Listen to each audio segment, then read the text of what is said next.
Hello friends, नमस्कार। एक बार पुनः आप सभी का हमारे ऑनलाइन प्लेटफॉर्म पर हार्दिक स्वागत है। हमारी एक महत्वपूर्ण सीरीज चल रही थी, सफलता वाली सीरीज टॉपर गाइडेंस राजनीति विज्ञान नागरिक शास्त्र, जिसके एक महत्वपूर्ण टॉपिक पर हम बात कर रहे थे।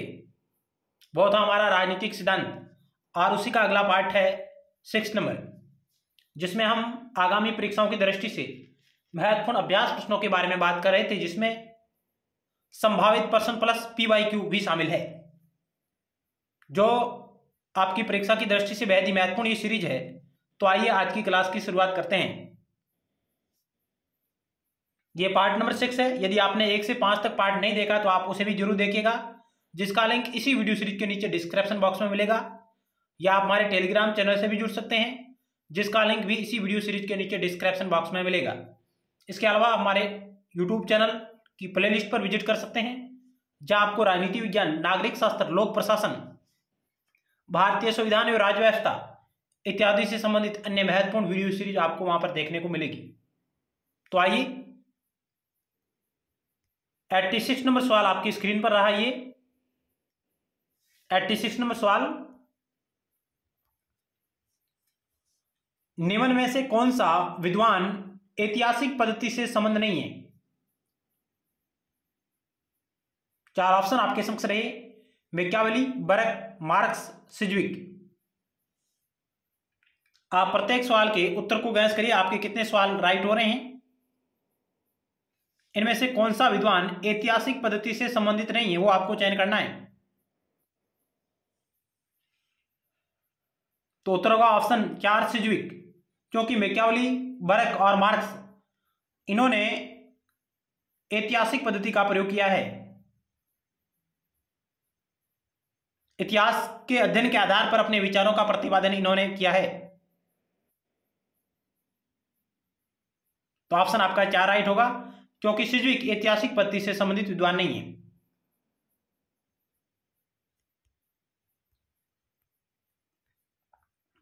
आइए, और विद्वान इनके बारे में क्या कहते हैं, इस अध्ययन पद्धति के बारे में। गवर्नर, उन्होंने लिखा कि राजनीतिक संस्थाओं का सही ज्ञान उनके इतिहास द्वारा ही संभव है। यानी कि गवर्नर महोदय कहते हैं कि राजनीतिक संस्थाओं का सही ज्ञान उनके इतिहास द्वारा ही संभव है। उनका विकास कैसे हुआ और उन्होंने अपना ऐसा विकास कैसे किया है, और वे अपने उद्देश्य की प्राप्ति में कहां तक सफल हुए हैं, आदि बातों का अध्ययन आवश्यक है। तो यह परिभाषा भी कई बार परीक्षाओं में पूछी गई है कि राजनीतिक संस्थाओं का सही ज्ञान उनके इतिहास द्वारा ही संभव है। उनका विकास कैसे हुआ, उन्होंने अपना ऐसा विकास कैसे किया, और वे अपने उद्देश्यों की प्राप्ति में कहां तक सफल हुए, आदि बातों का अध्ययन आवश्यक है। कौन लिखते हैं? गवर्नर लिखते हैं। तो इस परिभाषा को आप याद कर सकते हैं कि इसमें ज्यादातर प्रश्नवाचक शब्द आए हैं, कहां, कैसे, क्यों इत्यादि। तो इस प्रकार की परिभाषा इतिहास के बारे में गवर्नर द्वारा प्रतिपादित है। आगे लोस्की ने लिखा कि सच्ची राजनीति इतिहास का दर्शन है। सच्ची राजनीति इतिहास का दर्शन है, इस प्रकार का विचार लोस्की का यह कथन है। अगला है Montesquieu, Sabine, sir Henry Maine, अरस्तु, Gilchrist, Seeley, Freeman, Laski, Machiavelli, Hegel, Marx आदि लेखकों ने इस उपागम का इस्तेमाल किया है। यानी कि ऐतिहासिक पद्धति का इन्होंने उपयोग किया है अपने अध्ययन में।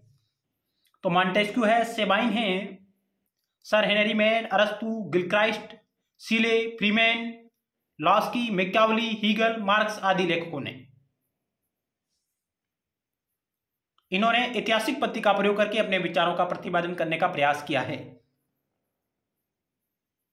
तो ये कुछ अन्य महत्वपूर्ण तथ्य थे जहां से भी सवाल परीक्षा में आ सकते हैं, तो आपकी नजर इन पे होनी चाहिए।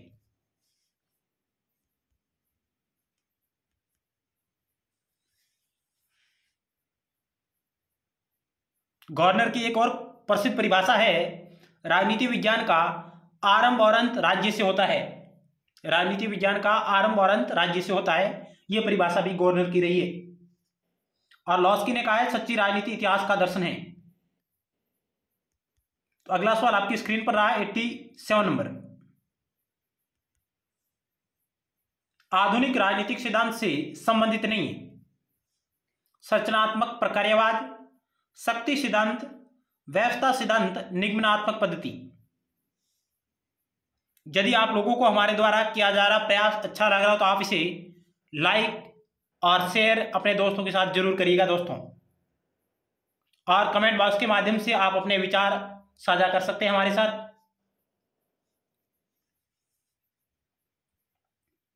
आधुनिक राजनीतिक सिद्धांत से संबंधित नहीं है, तो ऑप्शन आपका क्या राइट होगा? 4 नंबर, निगमनात्मक पद्धति। निगमनात्मक पद्धति यह परंपरागत राजनीतिक सिद्धांतों में इसका भरपूर प्रयोग हुआ है। मुख्य रूप से प्लेटो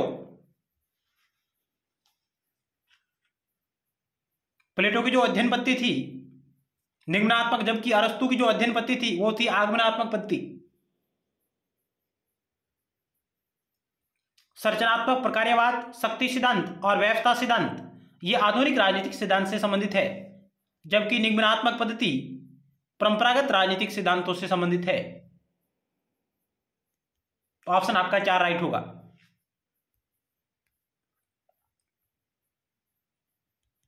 आइए इसके बारे में बात करते हैं। निगमनात्मक अध्ययन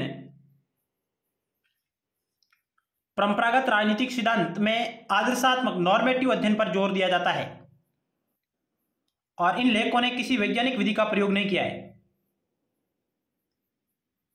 और इस प्रकार निगमनात्मक अध्ययन एक आदर्शात्मक, एक नॉर्मेटिव अध्ययन है।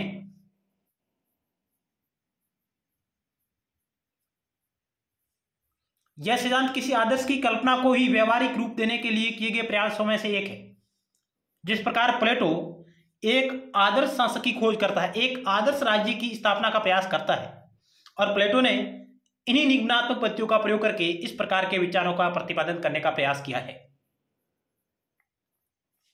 प्लेटो का दार्शनिक शासक और रूसो की सामान्य इच्छा इसी कोटि की कल्पनाएं हैं। तो प्लेटो, रूसो और हीगल का विश्व आत्मा का विचार भी काल्पनिक विचार होने के कारण आदर्शवादी अध्ययन का नमूना है। इन विचारकों ने इस प्रकार की पद्धतियों का प्रयोग किया है। तो हीगल, प्लेटो, रूसो, इनकी जो अध्ययन पद्धति है वो निगमनात्मक अध्ययन पद्धति रही है, जबकि अरस्तु, मैकियावेली और हॉब्स, इनकी जो अध्ययन पद्धति थी वो आगमनात्मक अध्ययन पद्धति थी। अध्ययन पद्धति भी कई प्रकार की है।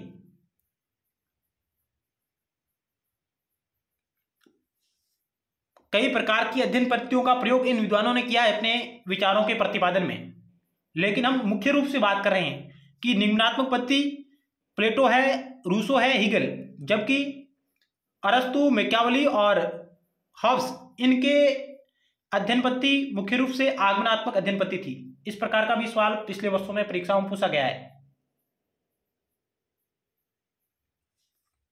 तो आगमनात्मक पद्धति के बारे में आपको मुख्य रूप से 3 नाम याद होने चाहिए: अरस्तु, मैकियावेली, हॉब्स। और निगमनात्मक पद्धति जिसमें प्लेटो है, रूसो है, हीगल।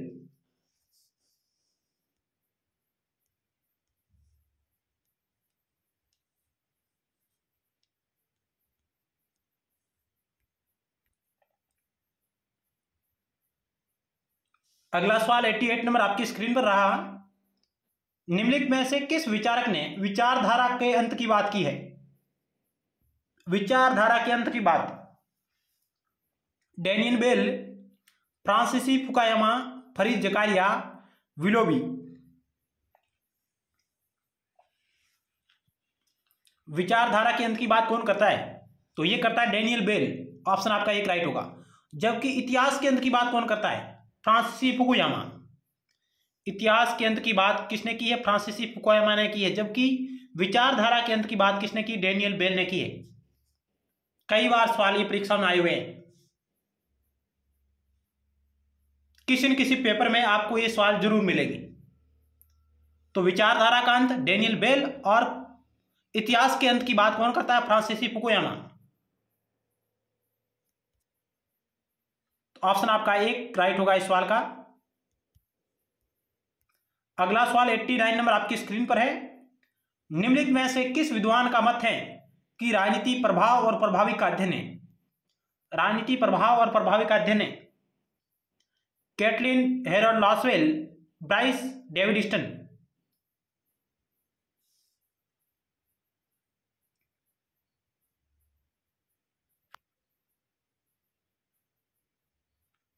तो ऑप्शन आपका 3 राइट होगा। हेराल्ड लॉसवेल का ये कथन है कि राजनीति प्रभाव और प्रभावी का अध्ययन है हेराल्ड लॉसवेल। हालांकि हेराल्ड लॉसवेल शक्ति राजनीति से संबंधित विद्वान हैं जो इस प्रकार की बातें करते हैं। राजनीति प्रभाव और प्रभावी का अध्ययन है कैटलिन, जिन्होंने कहा कि राजनीति विज्ञान एक शक्ति का विज्ञान है, राजनीति विज्ञान शक्ति का विज्ञान है, इस प्रकार की बात भी कैटलिन करते हैं। जबकि लॉर्ड ब्राइस, जिनकी प्रसिद्ध रचना है modern democracy, modern democracy Lord Bryce की महत्वपूर्ण रचना है। डेविड ईस्टन, जिनकी प्रसिद्ध परिभाषा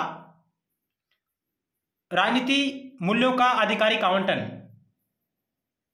राजनीति मूल्यों का आधिकारिक आवंटन, इस प्रकार की परिभाषा डेविड ईस्टन की है। डेविड ईस्टन ने व्यवहारवाद और उत्तर व्यवहारवाद के अगुवा के रूप में कार्य किया है। व्यवहारवादी क्रांति डेविड ईस्टन, उत्तर व्यवहारवाद डेविड ईस्टन से संबंधित प्रमुख अवधारणाएं हैं, सिद्धांत है, उपागम है। और इनका एक प्रसिद्ध लेख आया the decline of modern political theory. David Easton का महत्वपूर्ण लेख कौन सा? The decline of modern political theory 1951, जिसमें वो राजनीति के परंपरागत राजनीतिक सिद्धांतों के पतन की बात करते हैं। तो ये कुछ अन्य महत्वपूर्ण बिंदु थे जो भी आपको ध्यान में होने चाहिए। तो ऑप्शन आपका 3 राइट होगा इस सवाल का। अगला सवाल 90 नंबर आपकी स्क्रीन पर रहा। 1960 के दशक में नव मार्क्सवादी सिद्धांत संरचनात्मक मार्क्सवाद काफी लोकप्रिय हुआ। 1960 के दशक में नव मार्क्सवादी सिद्धांत संरचनात्मक मार्क्सवाद काफी लोकप्रिय हुआ। इसका विरोध मुख्यतः निम्न में से किसके प्रति अधिक रहा? किसके प्रति अधिक रहा? मुख्य रूप से हीगल मार्क्सवादी, आर्थिक निर्धारणवाद, विश्लेषणात्मक मार्क्सवाद, उत्तर आधुनिक मार्क्सवाद। क्या होगा इस 90 नंबर सवाल का राइट उत्तर?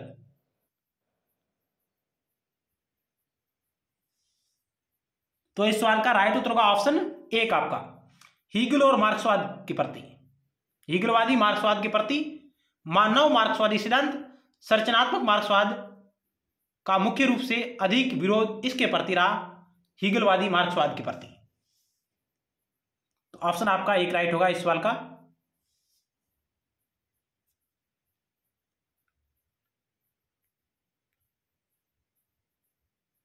अगला सवाल आपकी स्क्रीन पर रहा 91 नंबर।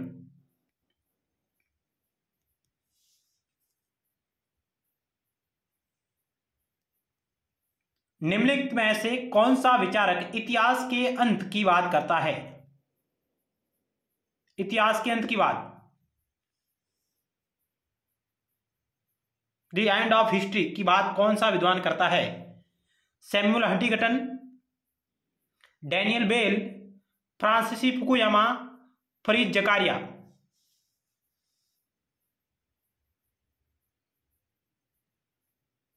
क्या होगा इस 91 नंबर सवाल का right Uttar? The end of history किससे संबंधित है? तो इस सवाल का राइट उत्तर होगा ऑप्शन 3, फ्रांसीसी फुकुयामा का ये विचार है। द एंड ऑफ हिस्ट्री नामक लेख जो इन्होंने लिखा था 1989 में,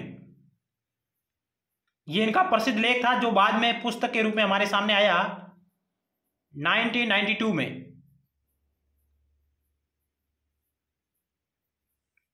जिसमें उन्होंने इतिहास के अंत की बात कही, जबकि डैनियल बेल विचारधारा के अंत की बात करता है। सैमुअल हंटिंगटन सभ्यताओं के संघर्ष की बात करता है, सभ्यताओं का संघर्ष। यह शब्दावली सैमुअल पी हंटिंगटन से है। तो इस प्रकार के सवाल मिलान करने वाले आ सकते हैं। एक तरफ विचारक और दूसरी तरफ शब्दावली, जैसे विचारधारा का अंत डैनियल बेल, सभ्यताओं का संघर्ष सैमुअल पी हंटिंगटन और इतिहास का अंत फ्रांसिस फुकुयामा इत्यादि इस प्रकार की शब्दावली आपके समक्ष आ सकती परीक्षाओं में। तो ये भी आपको ध्यान में रहना चाहिए। तो इतिहास का अंत नामक लेख जो 1989 में लिखा गया और 1992 में एक पुस्तक के रूप में हमारे सामने आया। ऑप्शन 3 इस सवाल का राइट उत्तर होगा।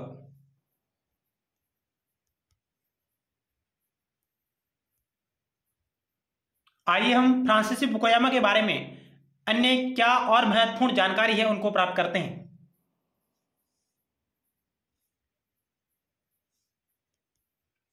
फ्रांसिस फुकुयामा पेशे से प्रोफेसर हैं।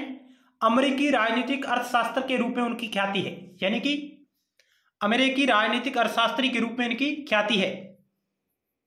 तो हम कह सकते हैं कि फ्रांसिस फुकुयामा एक राजनीतिक अर्थशास्त्री है जिन्होंने जॉन हॉपकिंस विश्वविद्यालय के school of advance international studies में प्रोफेसर के रूप में इन्होंने कार्य किया है। जॉन हॉपकिंस यूनिवर्सिटी, जहां पर इन्होंने school of advance international study में प्रोफेसर के रूप में कार्य किया। इन्होंने 1989 में इतिहास का अंत शीर्षक से लेख लिखा। सबसे वेरी वेरी मोस्ट ये बात है कि इतिहास का अंत शीर्षक लेख कब लिखा गया? 1989 में। किसने लिखा? फ्रांसिस फुकुयामा ने। यहां से कई बार परीक्षाओं में प्रश्न आए हैं डायरेक्ट इनके लेख से, इनकी पुस्तक से, इनके विचारों से।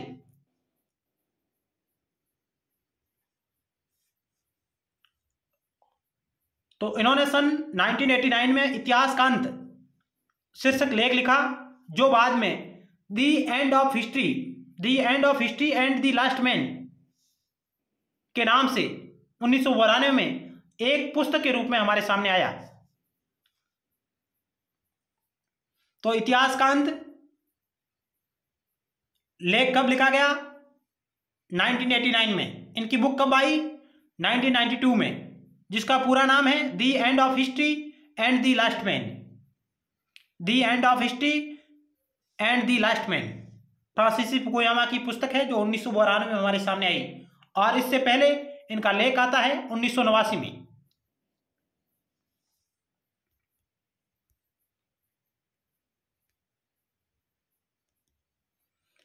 The end of history and the last man 1992 में अमेरिकी राजनीतिक वैज्ञानिक फ्रांसिस फुकुयामा द्वारा राजनीतिक दर्शन की एक पुस्तक है।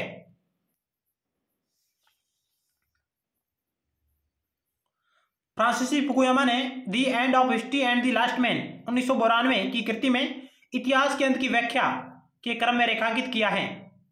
यानी कि इतिहास के अंत की व्याख्या इसमें इन्होंने की है इस पुस्तक में, जिसमें इन्होंने कहा कि विचारधारात्मक संघर्ष खत्म हो चुका है। मौजूदा युग सारी दुनिया में उदार जनतंत्र का युग है। शीत युद्ध समाप्त हो चुका है। इस प्रकार के विचार जो इन्होंने इस कृति में लिखे हैं कि विचारधारात्मक संघर्ष खत्म हो चुका है, मौजूदा युग सारी दुनिया में उदार जनतंत्र, उदार लोकतंत्र का युग है और शीत युद्ध समाप्त हो चुका है। यानी इन्होंने कहा कि जो शीत युद्ध का था 1945 से 1990 के बीच का, जो द्वितीय विश्व युद्ध के बाद का जो दौर था, उसको लेकर इन्होंने अपने विचार दिए हैं मुख्य रूप से, जिसमें उन्होंने कहा कि इन महाशक्तियों के मध्य जो टकराव था वो अब समाप्त हो गया है, सोवियत संघ बिखर गया है, यानी इतिहास का अंत हो गया है। इस प्रकार की बातें की है इन्होंने। तो इस प्रकार का कथन भी आ सकता है कि विचारधारात्मक संघर्ष खत्म हो चुका है, मौजूदा युग सारी दुनिया में उदार जनतंत्र का युग है, शीत युद्ध समाप्त हो चुका है। यह विचार फ्रांसिस फुकुयामा का है।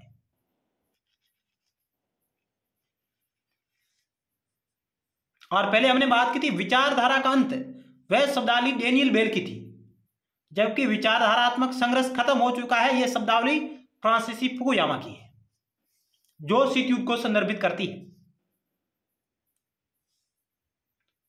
क्योंकि शीत युद्ध के दौरान अमेरिका और सोवियत संघ एक तरफ पूंजीवादी, दूसरी तरफ समाजवादी विचारधाराओं को लेकर जो संघर्ष था, जो द्वंद्व था, उसके बारे में इन्होंने विवेचना की है।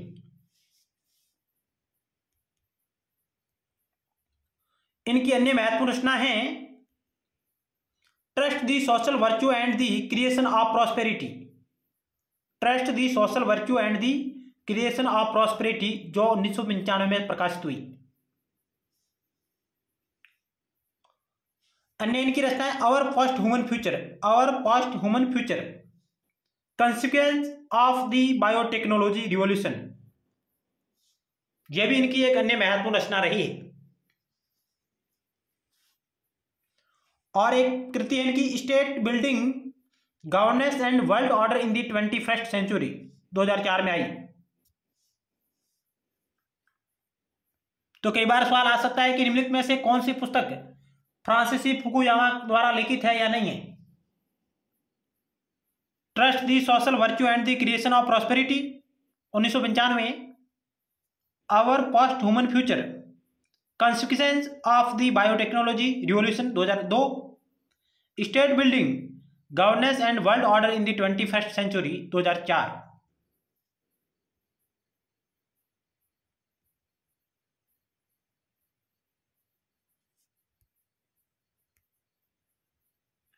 आगे अन्य और महत्वपूर्ण बिंदु, इतिहास का अंत की धारणा के लिए फुकुयामा ने फ्रांसीसी दार्शनिक अलेक्जेंडर कोजवे और नव अनुदारवादी न्यू कंजर्वेटिव दार्शनिक लियो स्ट्रॉस के विचारों का सहारा लिया।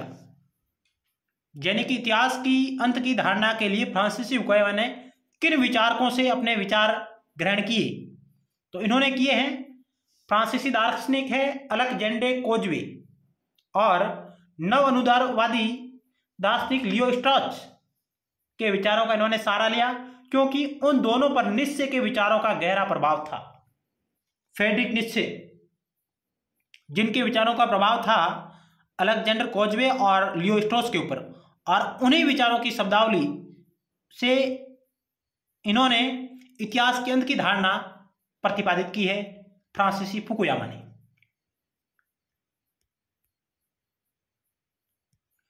तो ये जो विचार है इतिहास का अंत और उदार लोकतंत्र की विजय, मानव जाति के वैचारिक विकास का अंतिम बिंदु, ये जो कथन है कई परीक्षाओं में पूछा गया है। ये कथन फ्रांसीसी फुकुयामा का है। इतिहास का अंत उदार लोकतंत्र की विजय, मानव जाति के वैचारिक विकास का अंतिम बिंदु है। बहुत ही प्रसिद्ध कथन, वेरी वेरी मस्ट कथन है ये।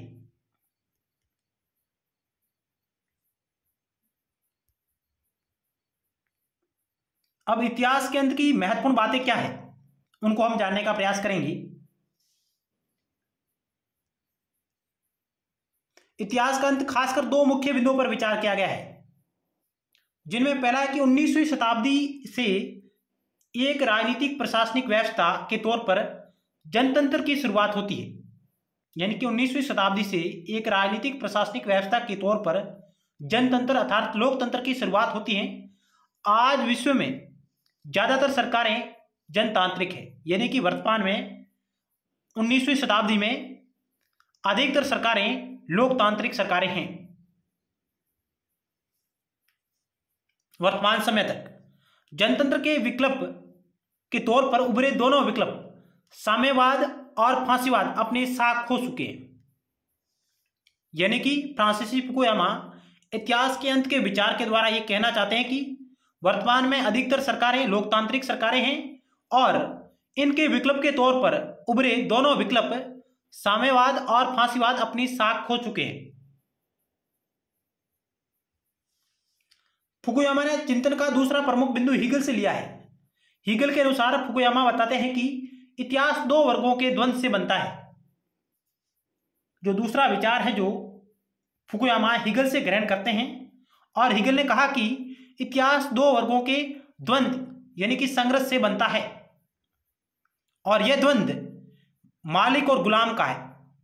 फ्रांसिस फुकुयामा उदाहरण देते हैं कि यह द्वंद्व मालिक और गुलाम का है, जिसमें हीगल ने बात की थी कि वाद, प्रतिवाद और स्वांत, जिनके माध्यम से इतिहास आगे बढ़ता है, वाद, प्रतिवाद और स्वांत, उन्हीं बातों को फ्रांसीसी फुकुयामा द्वारा ग्रहण करके अपना विचार प्रतिपादित कर रहे हैं कि मालिक और गुलाम, जिसमें मालिक थीसिस है, यानी कि वाद है और गुलाम एंटीथेसिस यानी कि प्रतिवाद है। और इनके बाद जो आएगा विचार वो अनिवार्यतः सिंथेसिस में मिलते हैं यानी कि स्वान में मिलते हैं। ये दोनों शांति के साथ सिर्फ जनतंत्र में ही रह सकते हैं, यानी कि मालिक और गुलाम यानी कि वाद और प्रतिवाद ये दोनों शांति के साथ सिर्फ जनतंत्र में ही रह सकते हैं, न कि साम्यवाद और न ही फांसीवाद के साथ। तो इस प्रकार की बातें हैं जो फ्रांसीसी फुकुयामा द्वारा की गई, जो इतिहास के अंत का विचार हमारे सामने आया।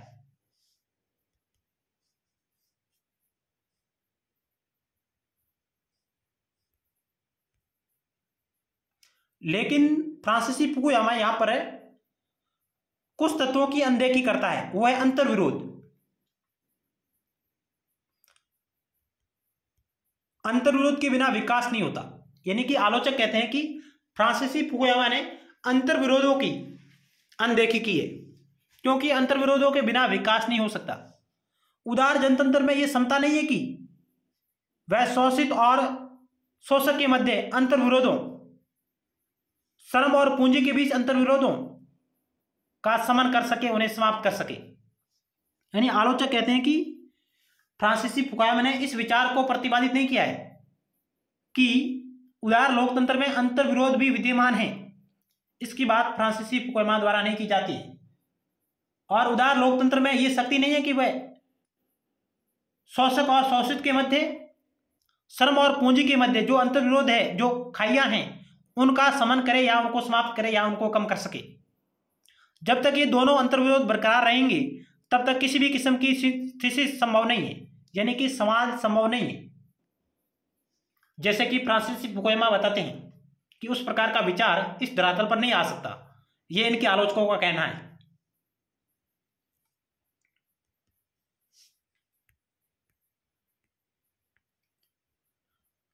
फ्रांसीसी फुकुयामा के अन्य और महत्वपूर्ण कथन हैं। इन्होंने लिखा कि इस्लामिक राष्ट्र मूलतः अस्थिर है, ये गंभीर राजनीतिक और आर्थिक समस्या झेल रहे हैं, खासकर ईरान और सऊदी अरब के बारे में। इस प्रकार की लाइन भी इनके द्वारा प्रतिपादित की गई, जो परीक्षा की दृष्टि से महत्वपूर्ण हो सकती है। इसमें इन्होंने कहा कि इस्लामिक राष्ट्र मूलतः अस्थिर है, ये गंभीर राजनीतिक और आर्थिक समस्या झेल रहे हैं, खासकर ईरान और सऊदी अरब।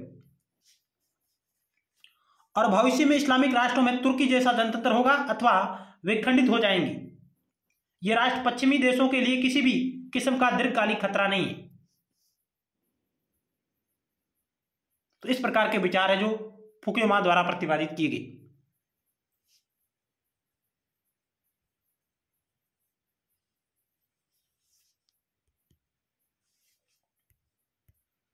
अंतिम स्लाइड जो फ्रांसीसी फुकुयामा की है, जिसके बारे में हम बात करते हैं।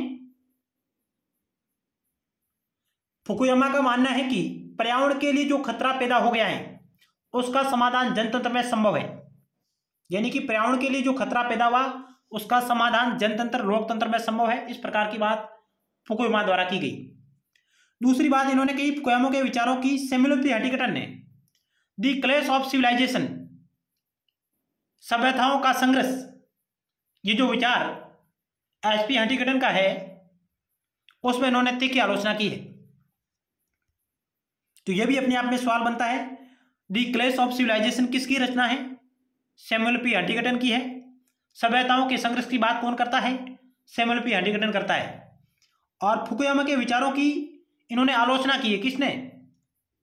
सैमुअल पी हंटिंगटन ने the clash of civilization book में। हंटिंगटन कहते हैं कि तात्कालिक तौर पर विचारधाराओं के संघर्ष को सभ्यताओं के संघर्ष ने अपदस्थ कर दिया है, यानी कि फुकुयामा के विचारों की आलोचना करते हुए हंटिंगटन कहते हैं कि तात्कालिक तौर पर विचारधाराओं के संघर्ष को सभ्यताओं के संघर्ष ने अपदस्थ कर दिया है। फुकुयामा के बाद में स्वयं माना, यानी फ्रांसीसी फुकुयामा ने बाद में स्वयं माना कि इतिहास का अंत की धारणा अधूरी थी। इसके कारण अलग अलग हैं, यानी कि अंत में फ्रांसीसी फुकुयामा इस विचार को स्वयं मानते हैं कि इतिहास के अंत की धारणा अधूरी थी, जो उन्होंने 1989 के अपने लेख में और 1992 की अपनी पुस्तक में प्रतिपादित की थी। तो ये स्वयं फ्रांसिस फुकुयामा स्वीकार करते हैं कि इतिहास के अंत की धारणा अधूरी थी। फुकुयामा ने अपनी नई कृति आवर पोस्ट ह्यूमन फ्यूचर में लिखा कि हम इतिहास के अंत तक इसलिए नहीं पहुंच पाए, हम इतिहास के अंत के लिए इसलिए नहीं पहुंच पाए क्योंकि हम विज्ञान के अंत तक नहीं पहुंच पाए। मनुष्य अपने एवोल्यूशन को स्वयं नियंत्रित कर रहा है और इसका उदार जनता पर संभवतः भयानक प्रभाव होगा। इस प्रकार के विचार फ्रांसीसी फुकुयामा द्वारा प्रतिपादित किए गए, जो आने वाली परीक्षाओं की दृष्टि से बेहद ही महत्वपूर्ण है।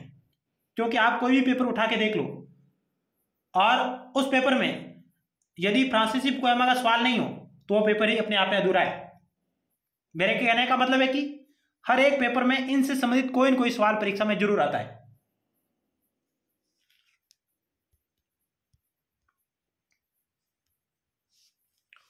तो इस प्रकार का भी सवाल आ सकता है कि फ्रांसीसी फुकुयामा ने अपनी किस कृति में लिखा कि हम इतिहास के अंत तक इसलिए नहीं पहुंच पाए क्योंकि हम विज्ञान के अंत तक नहीं पहुंच पाए। तो यह है our posthuman future.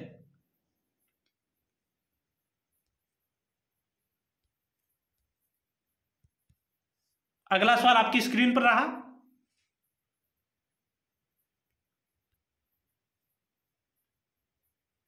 Ninety 92 number सवाल, निम्न में से किस विचारक को तुलनात्मक अध्ययन पद्धति का प्रधान प्रयोगकर्ता माना जाता है, यानी कि मुख्य प्रयोगकर्ता?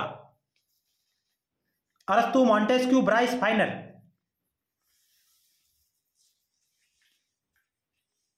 निम्न में से किस विचारक को तुलनात्मक अध्ययन पद्धति का प्रधान प्रयोगकर्ता माना जाता है? तो इस सवाल का राइट उत्तर का ऑप्शन एक, अरस्तु को।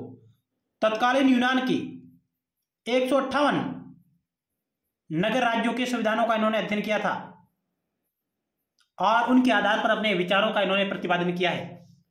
सरकार के शुद्ध और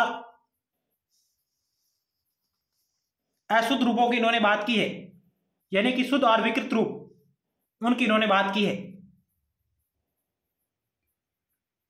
तो ऑप्शन आपका एक राइट होगा। हालांकि ये विचारक भी तुलनात्मक अध्ययन पद्धति का प्रयोग करते हैं। यहां पर वो पूछ रहा है प्रधान प्रयोगकर्ता, मुख्य प्रयोगकर्ता, पहली बार प्रयोगकर्ता, तो अरस्तु होगा उत्तर, जिन्होंने प्राचीन ग्रीक यानी यूनान के 158 नगर राज्यों के संविधानों का अध्ययन किया तुलनात्मक रूप से और फिर अपने विचारों का इन्होंने प्रतिपादन किया। तो ऑप्शन आपका एक राइट होगा। और अन्य विद्वानों में यह भी शामिल है, तुलनात्मक अध्ययन पद्धति के प्रयोगकर्ता में यह भी शामिल है मॉन्टेस्क्यू, ब्राइस, फाइनर इत्यादि।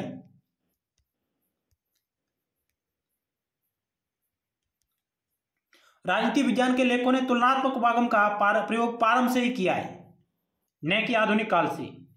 परंपरागत रूप से ये करते आ रहे हैं अरस्तु के टाइम से। उदाहरणतः अरस्तु ने अपनी पुस्तक पॉलिटिक्स की रचना करते समय 158 संविधानों का अध्ययन किया है और तुलना के आधार पर आदर्श राज्य के गुणों तथा क्रांतियों के कारणों का इन्होंने उल्लेख किया है। संविधान में किसी भी प्रकार का परिवर्तन क्रांति अरस्तु द्वारा प्रतिपादित विचार।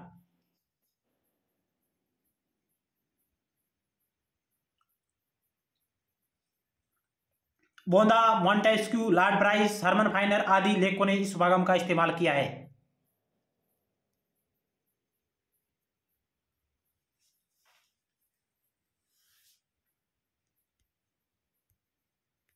अगला सवाल 93 नंबर आपकी स्क्रीन पर रहा। Very very must, the future of freedom liberal democracy at home and abroad book के लेखक हैं।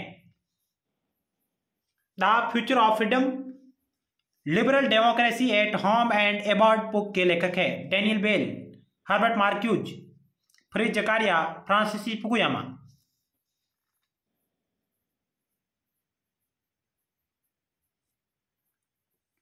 क्या होगा इस 93 नंबर सवाल का राइट उत्तर? तो ऑप्शन आपका 3 राइट होगा। फ्रिज जकारिया की ये पुस्तक है the future of freedom liberal democracy at home and abroad. यह पुस्तक फ्रिज जकारिया की। ऑप्शन आपका 3 राइट होगा।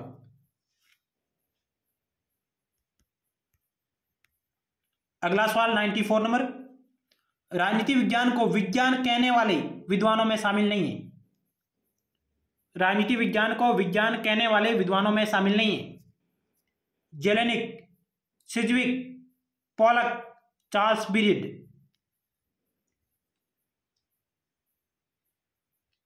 राजनीति विज्ञान में कुछ विचारक राजनीति को विज्ञान की श्रेणी में मानते हैं और कुछ विचारक हैं जो राजनीति विज्ञान को विज्ञान नहीं मानते। तो उनमें कौन शामिल नहीं है? तो ऑप्शन आपका 4 राइट होगा। चार्ल्स बीरिड है जो राजनीति विज्ञान को विज्ञान नहीं मानते, जबकि जेलेनिक है, सिज्विक है, पोलक है, अरस्तु है, बोंदा है इत्यादि विचारक राजनीति विज्ञान को विज्ञान मानते हैं, जबकि चार्ल्स बीरिड है जो राजनीति विज्ञान को विज्ञान नहीं मानते हैं। इनके अलावा बक्कल, मैटलैंड इत्यादि विद्वान भी है जो राजनीति विज्ञान को विज्ञान की श्रेणी में नहीं मानते। तो ऑप्शन आपका 4 राइट होगा इस सवाल का।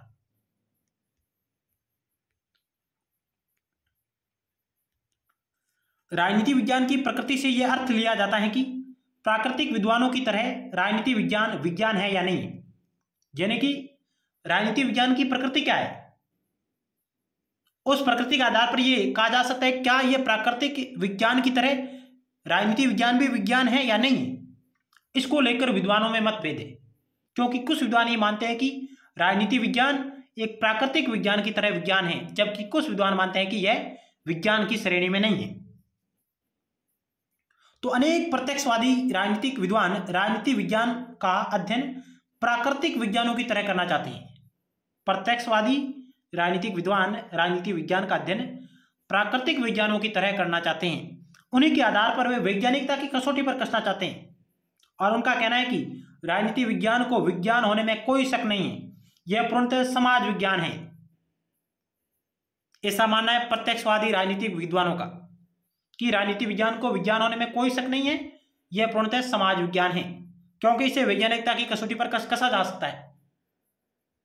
लेकिन विचारकों की एक ऐसी श्रेणी है जो मानते हैं कि राजनीति विज्ञान प्राकृतिक विज्ञानों की भांति विज्ञान नहीं हो सकता।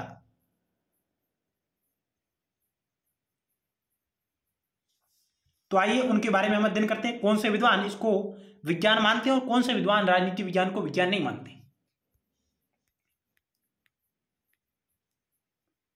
पहले हम बात करें कि राजनीति विज्ञान को विज्ञान मानने वाले विद्वान कौन कौन से हैं। अरस्तु ने इस शास्त्र को सर्वोच्च विज्ञान की संज्ञा दी। सबसे पहले प्राचीन यूनान की बात करें तो अरस्तु ने राजनीति विज्ञान को सर्वोच्च विज्ञान कहा। सर्वोच्च विज्ञान, मास्टर साइंस की इन्होंने संज्ञा दी। इन्होंने अरस्तु ने प्राचीन काल से विद्वानों ने राजनीति विज्ञान को विज्ञान के रूप में स्वीकार किया। अरस्तु ने राजनीति को विज्ञान का सर्वोच्च विज्ञान का इन्होंने। आधुनिक समय के अनेक विद्वान जैसे बोंदा, हॉब्स, लॉर्ड ब्राइस, गवर्नर आदि ने राजनीति शास्त्र को विज्ञान माना है। हॉल्टजन डार्क का यह कथन है जो अपने आप में महत्वपूर्ण है। इन्होंने कहा कि राजनीति विज्ञान का दावा करते हुए कहा कि ज्ञान भंडार में जो महान वृद्धि हो चुकी है उसे देखते हुए यह अस्वीकार करना असंभव है कि राज्य से संबंध समस्त अनुभवों, अवस्थाओं एवं ज्ञान को राज्य विज्ञान के अंतर्गत लाया जा सकता है। तो यह परिभाषा हॉल्टजन डार्क की है। इसको आप आराम से वीडियो को रोककर आसानी से पढ़ सकते हैं। हॉल्टजन डार्क राजनीति विज्ञान का दावा करते हुए कहा कि ज्ञान भंडार में जो महान वृद्धि हो चुकी है उसे देखते हुए यह अस्वीकार करना असंभव है कि राज्य से संबंध समस्त अनुभवों, अवस्थाओं एवं ज्ञान को राज्य विज्ञान के अंतर्गत लाया जा सकता है। तो कहने का मतलब है कि यह राजनीति विज्ञान को विज्ञान की श्रेणी में लाती है। बर्नार्ड शॉ इस मानवीय सभ्यता को सुरक्षित रख सकने वाला विज्ञान कहते हैं। राजनीति विज्ञान को मानवीय सभ्यता को सुरक्षित रख सकने वाला विज्ञान कहते हैं। कौन? Bernard Shaw, George Bernard Shaw कि राजनीति विज्ञान मानवीय सभ्यता को सुरक्षित रख सकने वाला विज्ञान है।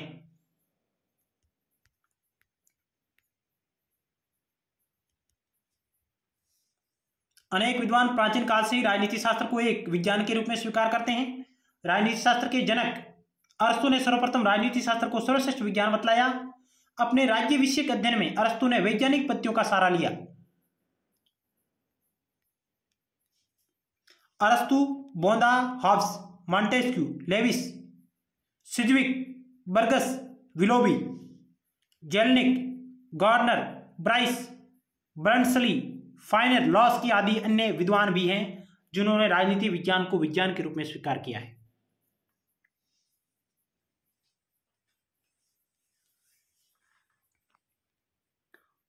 तो राजनीति विज्ञान को विज्ञान मानने वाला विद्वान कौन कौन से हैं? तो सबसे पहले अरस्तु, Bodin, Hobbes, Montesquieu, Lewis, Sidgwick, Burgess, Willoughby, Jellinek, Garner, Bryce, Bluntschli, doctor Finer और लॉस्की। ये विद्वान राजनीति विज्ञान को एक विज्ञान की श्रेणी में लाकर खड़ा करते हैं, जबकि बर्क, काम्टे, मेटलैंड इत्यादि विद्वान हैं जो राजनीति विज्ञान को विज्ञान नहीं मानते। उनके बारे में बात करते हैं। राजनीति विज्ञान को विज्ञान नहीं मानने वाले विद्वान कौन कौन से?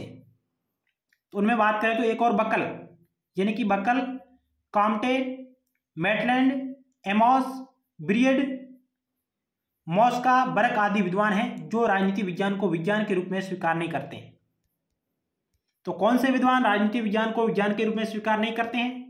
तो बक्कल, काम्टे, मेटलैंड, एमॉस, ब्रियड, मॉस्का, बर्क आदि विद्वान।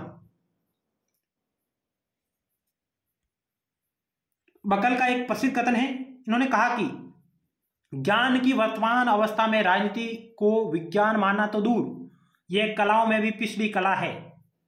यानी कि ज्ञान की वर्तमान अवस्था में राजनीति को विज्ञान मानना तो दूर, यह कलाओं में भी पिछली कला है, पिछली हुई कला माना बकल ने। इसी प्रकार मेटलैंड का प्रसिद्ध कथन है, ये कई बार परीक्षा में आए हुए सवाल है, कि मेटलैंड ने कहा कि जब मैं राजनीति विज्ञान के शीर्षक के अधीन एक अच्छे परीक्षा प्रश्नों के समूह को देखता हूं तो मुझे प्रश्नों पर नहीं शीर्षक पर खेद होता है। कि जब मैं राजनीति विज्ञान के शीर्षक के अधीन एक अच्छे परीक्षा प्रश्नों के समूह को देखता हूं तो मुझे प्रश्नों पर नहीं शीर्षक पर खेद होता है। तो ये कथन मेटलैंड का है, जो राजनीति विज्ञान को विज्ञान नहीं मानते। व्यवहारवाद और उत्तरवादवाद ने इस विशुद्ध विज्ञान बनाने की दिशा में काफी योगदान दिया है। यानी कि आगे की हम बात करें कि व्यवहारवाद और उत्तरवादवाद ने विशुद्ध विज्ञान बनाने की दिशा में काफी योगदान दिया। उन्होंने राजनीति विज्ञान को एक विज्ञान की भांति प्रस्तुत करने का कार्य किया है व्यवहारवादी आंदोलन ने। ये एक अन्य महत्वपूर्ण फैक्ट है। डेविड स्टन,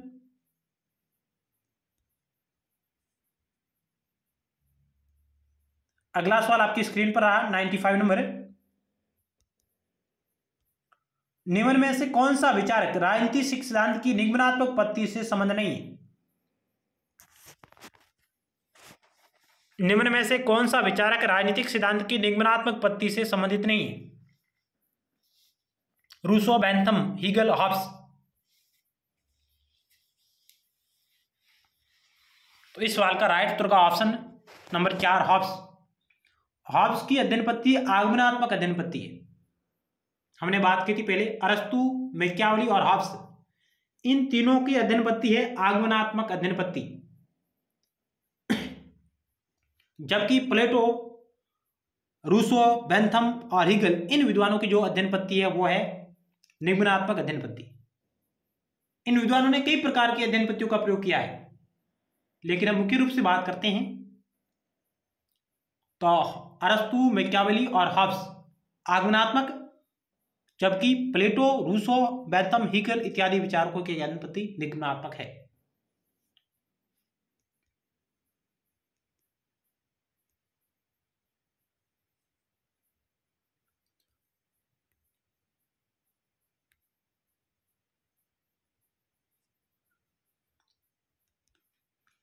आगे हम बात करें दार्शनिक उपागम, फिलोसॉफिकल अप्रोच। इस उपागम को अनुभव निरपेक्ष, निगमनात्मक, डिडक्टिव एवं परिकल्पनात्मक उपागम भी कहते हैं। यानी कि निगमनात्मक पद्धति किससे जुड़ी हुई है, इसके बारे में थोड़ा अपन बात करते हैं कि दार्शनिक उपागम जो परंपरागत राजनीति सिद्धांत का एक महत्वपूर्ण उपागम माना जाता है।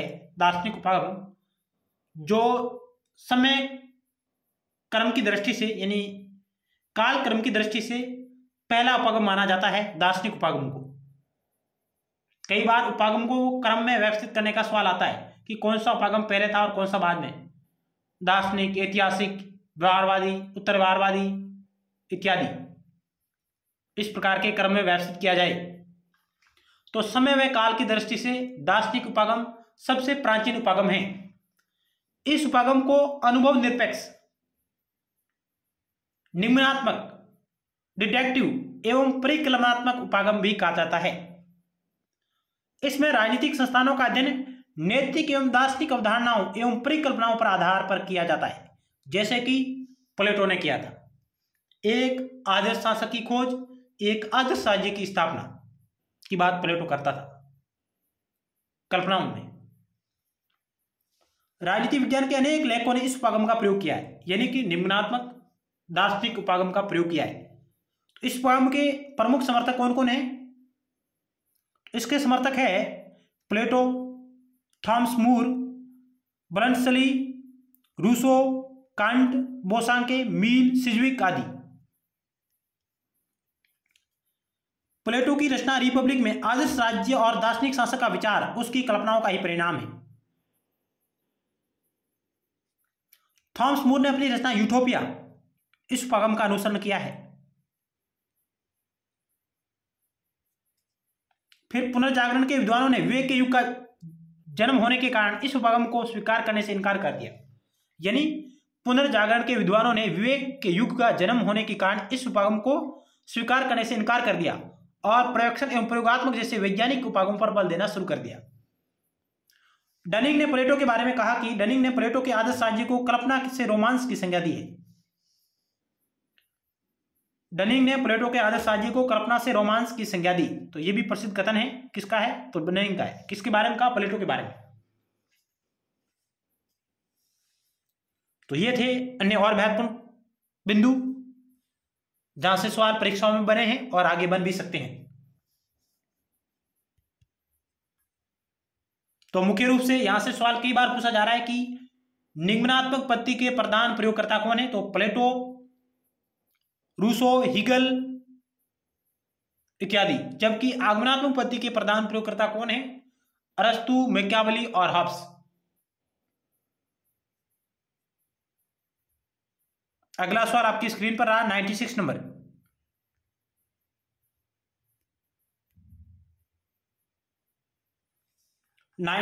सवाल क्या कहता है कि विचारधारा के अंत से संबंधित विद्वानों में निम्न में से किस विद्वान ने political man the social basis of politics नामक पुस्तक लिखी? बहुत ही वेरी मस्ट सवाल है, इंपॉर्टेंट। विचारधारा के अंत से संबंधित विद्वानों में निम्न में से किस विद्वान ने political man the social basis of politics नामक पुस्तक लिखी है? चार ऑप्शन आपके समक्ष रहे। चार ऑप्शन है आपके समक्ष: Daniel Bell, Judith Shklar, Frederic Jameson, Seymour Martin Lipset. Political man the social basis of politics पुस्तक किसकी है?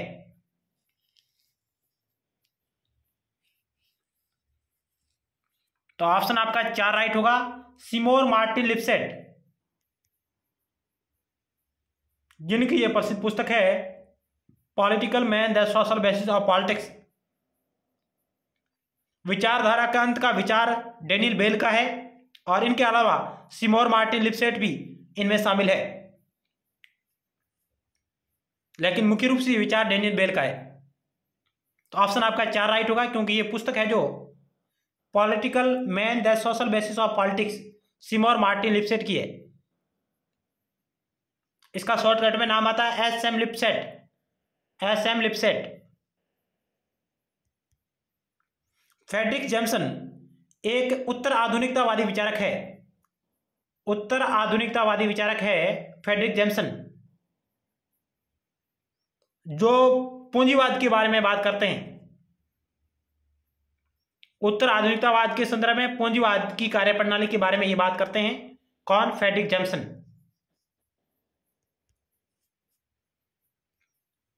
अगला सवाल 97 नंबर आपकी स्क्रीन पर है।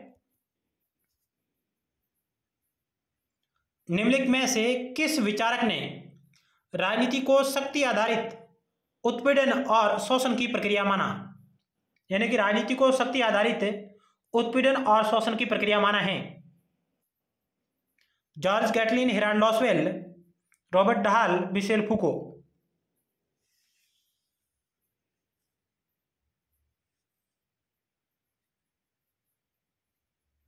तो इस सवाल का राइट उत्तर का option 4 Michel Foucault. Michel Foucault भी एक उत्तर आधुनिकतावादी राजनीतिक विचारक है जिन्होंने राजनीति को शक्ति आधारित उत्पीड़न और शोषण की प्रक्रिया माना है।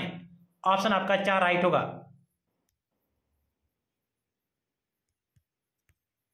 अगला सवाल 98 नंबर आपकी स्क्रीन पर रहा।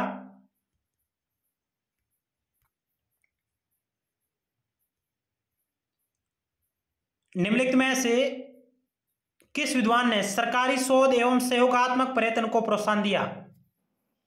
किस विद्वान ने सरकारी सहयोग एवं सहयोगात्मक पर्यटन को प्रोत्साहन दिया? Catlin, Lasswell, Charles Merriam, Sabine.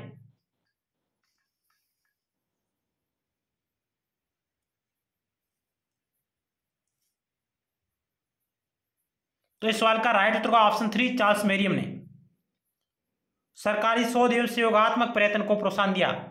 Charles Merriam new aspect of politics, इनकी प्रसिद्ध रचना जो 1925 में आई, the new aspect of politics, 1925 में इनकी रचना आई। शिकागो यूनिवर्सिटी के प्रमुख विद्वान हैं कौन? चार्ल्स मेरियम, जिन्होंने व्यवहारवादी क्रांति को गति देने का कार्य किया शुरुआती रूप में, और बाद में इनके विचारों को डेविड ईस्टन ने आगे बढ़ाया।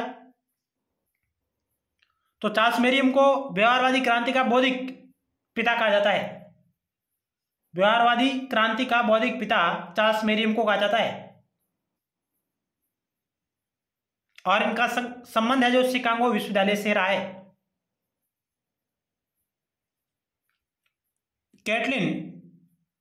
कैटलिन जो राजनीति को शक्ति विज्ञान के रूप में परिभाषित करते हैं, राजनीति शक्ति का विज्ञान है, कैटलिन का विचार है। लॉसवेल राजनीति प्रभाव और प्रभावी का अध्ययन है, इस प्रकार का विचार प्रतिपादन करते हैं। सेबाइन जो राजनीति विज्ञान में ऐतिहासिक दृष्टिकोण के प्रमुख समर्थक माने जाते हैं। सेबाइन राजनीति विज्ञान में ऐतिहासिक दृष्टिकोण के प्रमुख समर्थक विद्वान हैं। तो इस प्रकार इस सवाल का राइट उत्तर का ऑप्शन 3 चार्ल्स मेरियम, जिन्होंने सरकारी शोध एवं सहयोगात्मक पर्यटन को बढ़ावा दिया, प्रोत्साहन दिया।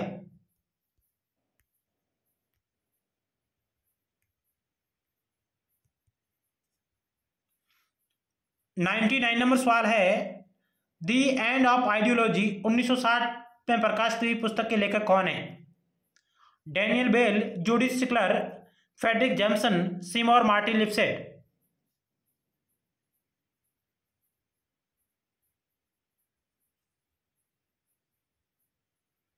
क्या होगा इस सवाल का राइट उत्तर?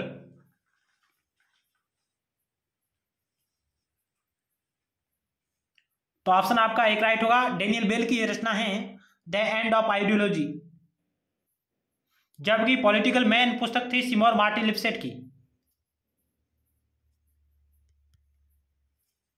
तो ऑप्शन आपका एक राइट होगा इस सवाल का।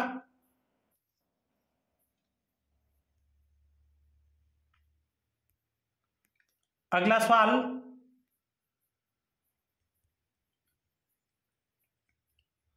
निम्नलिखित में से किस विचारक ने मैकार्थिज्म पर लिखित अपनी पुस्तक द टॉर्मेंट ऑफ सीक्रेसी में पश्चिम में विचारधारा की राजनीति के पतन और सभ्यता की राजनीति के उदय के भाव को चिन्हित किया है? ऑप्शन आपके समक्ष रहे David Easton, Edward Shils, Daniel Bell, Lipset, H M. Lipset, Martin Lipset, Samuel Martin Lipset, Seymour Martin Lipset जिनका पूरा नाम है।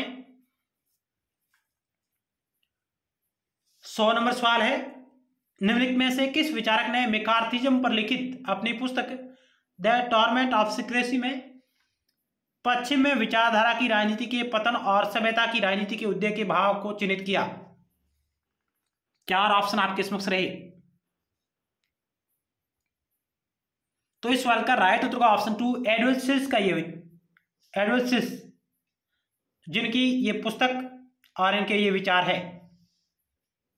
मैकार्थिज्म पर लिखित अपनी पुस्तक Edward Shils, the torment of secrecy में पश्चिम में विचारधारा की राजनीति के पतन और सभ्यता की राजनीति के उदय के भाव को चिन्हित किया है। और हमने एक और पहले पढ़ा था कि इतिहास का अंत की जो बात फ्रांसीसी फुकुयमा द्वारा की गई थी उसकी आलोचना करते हुए सैमुअल पी हंटिंगटन ने द क्लैश ऑफ सिविलाइजेशन में विचार व्यक्त किया कि इतिहास के अंत को सभ्यताओं के संघर्ष ने अपदस्थ कर दिया है। और ये यहां बात हो रही है एडवर्ड सिल्स्की की द टॉर्मेंट ऑफ सीक्रेसी नामक पुस्तक।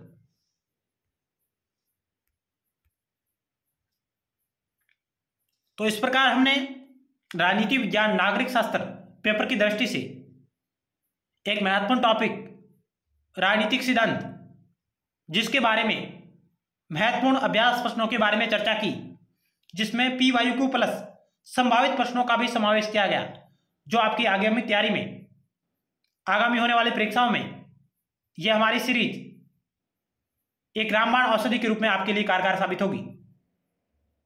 जरूर आप लगातार हमारे साथ जुड़े रहिएगा। मिलते हैं नेक्स्ट वीडियो में अन्य और महत्वपूर्ण सवालों के साथ और इसी टॉपिक के अन्य और महत्वपूर्ण सवालों के साथ। उसके बाद हम पाश्चात्य राजनीतिक विचारक, अंतर्राष्ट्रीय राजनीति एवं संबंध, भारतीय राजनीतिक विचारक, तुलनात्मक राजनीतिक विचारक, लोक प्रशासन, भारतीय संविधान एवं राज्य व्यवस्था, इन इत्यादि विषयों पर आधारित अन्य और महत्वपूर्ण प्रश्नों के बारे में बात करेंगे लगातार आगामी दिनों में। तो आप लोग इस चैनल को ज़्यादा से ज़्यादा शेयर करें अपने दोस्तों के साथ। आप हमारे टेलीग्राम चैनल से भी जुड़ सकते हैं, जिसका लिंक इसी वीडियो सीरीज के नीचे डिस्क्रिप्शन बॉक्स में दिया गया है। धन्यवाद।